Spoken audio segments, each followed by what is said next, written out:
Payipra കാവുംപടിയിൽ painting അറ്റകുറ്റപ്പണികൾക്കായി എത്തിച്ച ടോറസിന് തീപിടിച്ച അപകടം. തീപിടുത്തത്തെ തുടർന്ന് ടോറസിന്റെ മുൻഭാഗം പൂർണ്ണമായും കത്തിനശിച്ചു. ലക്ഷക്കണക്കിന് രൂപയുടെ നാശനഷ്ടമാണ് കണക്കാക്കുന്നത്.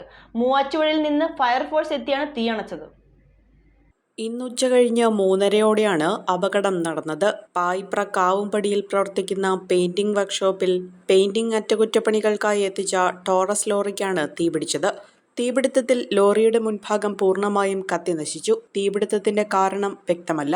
തീ കത്തുന്നത് കണ്ട് ഓടിക്കൂടിയ വർക്ക്ഷോപ്പ് ജീവനക്കാരും അയൽവാസികളും ചേർന്ന് ആദ്യം തീയണയ്ക്കാൻ ശ്രമിച്ചെങ്കിലും നടന്നില്ല.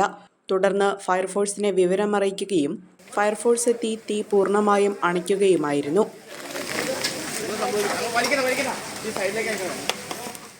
മൂവാറ്റുപുഴ സ്വദേശികളുടേതാണ് വാഹനം.